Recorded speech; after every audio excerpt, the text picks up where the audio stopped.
کوبانی باجار دانا سینا کردان به جیهانیه. دی 26 چلیا سالا 2015 باجار کوبانی جهویتیا چتین داعشی هات رزگار کرن. به وی بانه اندامین مجلس مالبات شهیدان ین کانتونا فراته جروجاواتی ویرا آخوین او بحثا گرینگیا برخودانا کوبانی کرن. افسروکا مجلس مالبات شهیدان عایشه افندی دیار کرد که کوبانی به سایه فداکارین مزن نکد و بو سمبولاتیک برنا چتین داعشه.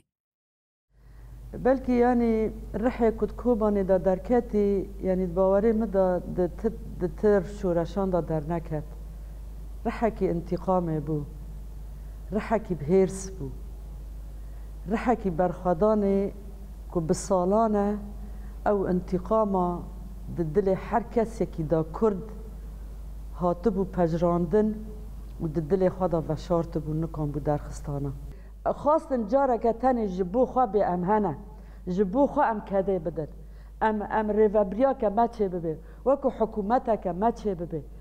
هر کس وی خون و خیاله دا بود که تجاره ندها تا خون و خیالی ما که وکو روژی نهیرو که ام تیدا اب دست کرتی هیرو که دست مدا مگوت الف بایا کردی آلا کس که سور و زر که هر زاروکی که ما بجلی عسکری جمالا ما درد کبه و سلاح خواه پشته اب شادمانیا که هیرو دنه وی گلی دا چه بوی ام بوری حیل بسر کتن. هروها اندام مجلس مالبات شهیدان مصطفى عبدالرحمن جانی زمانه که قاز دولتا ترک ایریشن خود جوارتر بکه لی اوی برحی برخودانا کوبانی سفر بر ببن و فاشیزم جیتک ببن.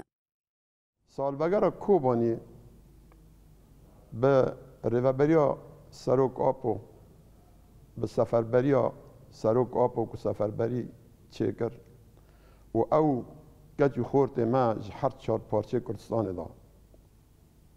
برای خودانا کوبانی و کچی خورت میوه داره کچی میوه داره جی گلی خال لسر خواه گراندن و خودانا بردن تانگ و توپان بان کرن گو ام بی آب دبن بی نان دبن لی ام بی والات ناب